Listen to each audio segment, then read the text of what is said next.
Hey y'all, it's lesson 8. We're going to be solving for unknown angles here. And you can totally do it. Here we go.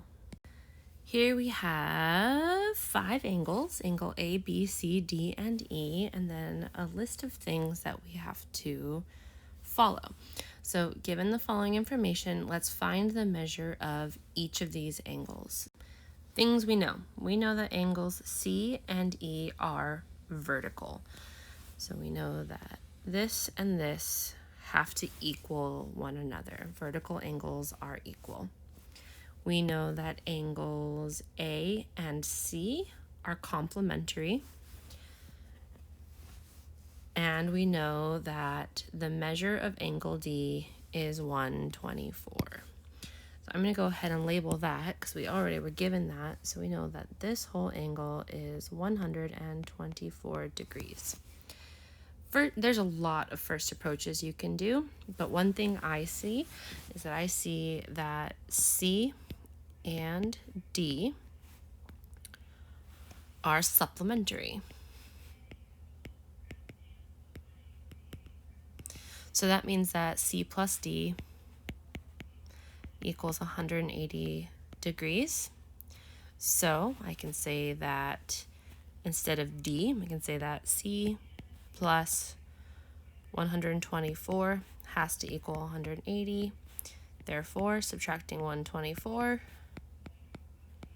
I know that C must equal 56. Okay, so we have this. And now since C and D are vertical angles, C and E are vertical, that means this is also 56 degrees. And let's see what else we can do here. Okay, we know that angle A and C are complementary. So that means that A plus C is going to equal 90 degrees, which means that in this case, A plus 56 is going to equal 90. So subtract 56. And we know the measure of angle A. 90 minus 56 is 34. So we pop that in for A. So now we know that A is 34 degrees. And then the last thing we can do here is I see that A, B, and C all together right here equal 180 degrees. So I can also say that 34 plus B plus 56 are all going to equal 180.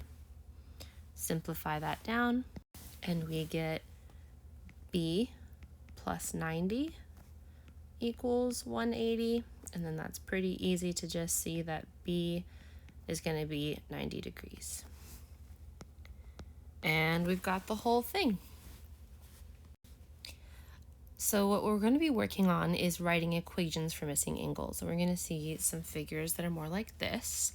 And to find an unknown angle measure, sometimes it's really helpful to write and solve an equation that represents the situation.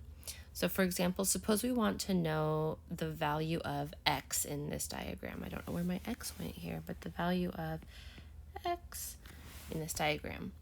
So a couple things that we know right away. We know that this right here is 90 degrees. And something I see right away is I see a set of vertical angles. And this can be a little tricky to see sometimes, but if these two right here are vertical, that means that this and this are also vertical angles. So right away, something I can write here is that if I have 3x's plus 90, that has to be the same as 144 because vertical angles equal each other. Now I can just start solving using algebra. So I'm going to subtract my 90, and I get 3x equals 54. I can then divide both sides by 3, and I have x is equal to 18.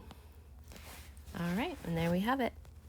Just to make sure, you're welcome to double check it and be like, well, if this is 18, and this is 18, and this is 18, and that's 90. Also, we know that then these two things right here have to equal 180, so I can figure out what that angle measure is by saying that 180 minus 144 is equal to 36. So I know this is going to be 36, which means this one is 36. And then I can add 36 plus 18 plus 18 plus 18 plus 90. And I do indeed end up with 180 for the total. So I know that x is 18 in fact. All right, go ahead and give this one a try. Remember to use vertical angles, complementary angles, supplementary angles, whatever works best for you. I did add on here that lines L and M are perpendicular. So that means that this line and this line do create, oh, that's a horrible, do create a 90-degree angle where they meet. All right, go ahead and write and solve an equation for x here. Come on back and see how you did.